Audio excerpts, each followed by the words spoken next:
If your Gmail inbox feels less like your inbox and more like a product filled with promos and noise, you're definitely not alone.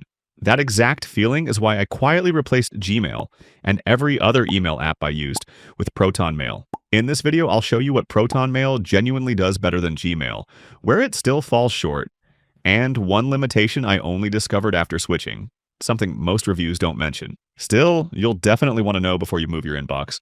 By the end, you'll know whether Proton Mail actually fits your workflow or if sticking with Gmail makes more sense. Also, the description includes special links that provide you with the best up-to-date offers for the featured products in the video. And without further ado, let's get right into the video. To be clear, Gmail is still one of the most convenient email services out there. It's fast, easy to use, and its smart features are excellent. So why leave it? Well, that convenience comes with a trade-off. Gmail scans and processes your email content and metadata to power features like Smart Compose, search, spam filtering, and other AI-driven tools. No humans are reading your emails, but your inbox still feeds a massive data system. For me, that was the breaking point. I didn't want my personal inbox to support an ad-driven model. I wanted an email service where privacy wasn't a side benefit, but the main product. That's where Proton Mail enters the picture. It checks a lot of the right boxes, but it's not perfect. So let's break down what it gets right and where you may feel the friction. Quick question before we move on. Have you ever tried switching away from Gmail? What pushed you to do it, or what stopped you? Drop your thoughts in the comments. Let's start with the reason most people consider Proton Mail in the first place: privacy. At its core, Proton Mail uses end-to-end encryption. When you send an email from Proton Mail to another Proton Mail user, the message is encrypted on your device and can only be decrypted by the recipient. Proton doesn't hold the keys, which means they can't read your messages even if they wanted to. For email stored in your inbox, Proton also uses what's called zero-access encryption. Plainly put, your emails stay unreadable to Proton servers. Now, it's important to understand the limits, so expectations stay realistic. That strong end-to-end encryption works best in Proton-to-Proton emails. Once you send a message to Gmail, Outlook, or another standard provider, it falls back to regular email delivery with encryption in transit. Proton does offer a workaround here. You can send password-protected emails to non-Proton users. They receive a secure link, enter the password, and read the message in a protected window. It's useful when privacy really matters. Also, not everything is protected the same way. Subject lines and some basic routing data are often not encrypted at the same level, especially outside Proton-to-Proton messages.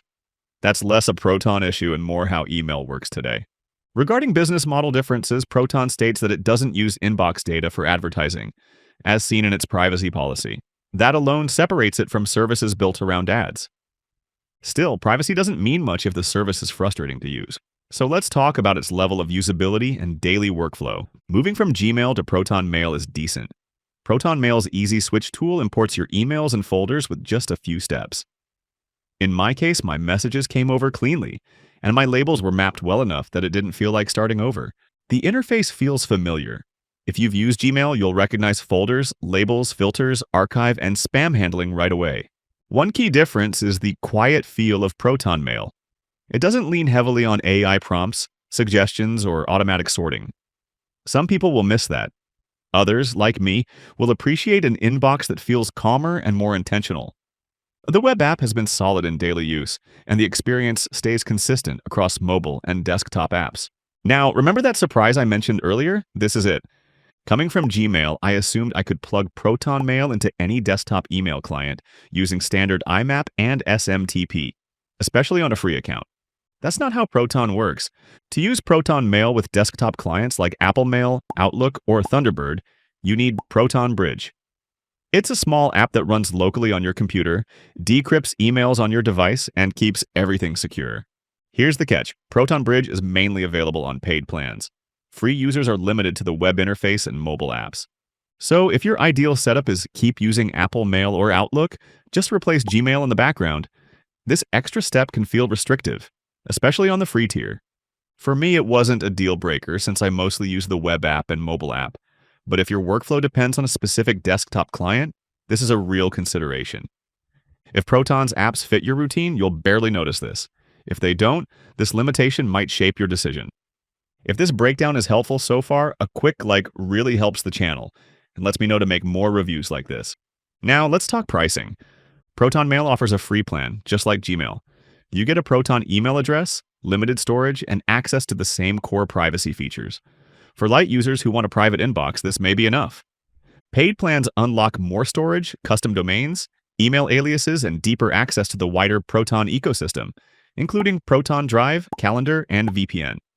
Gmail, on the other hand, gives more free storage and tight integration with Google's tools, but that convenience keeps you tied into Google's data-driven ecosystem. With Proton, what you're paying for is privacy and a subscription-based model that doesn't rely on ads. If you decide to try a paid Proton plan, you'll find links to all the products I mentioned in the description. Those are affiliate links that support the channel at no extra cost to you. Before we wrap up, there's one last thing to cover. Who should switch to Proton Mail? If privacy matters and you worry about how much data is pulled from your inbox, Proton Mail fits well, especially if you don't mind losing some of Gmail's AI features and convenience. It offers a clean feel, strong encryption, and a sense of control. But it's not for everyone. Heavy Google users will miss deep integration, and anyone tied to a desktop email client may find Proton Bridge's paid access a real drawback in daily work or team flows. For me, the trade-off has been worth it.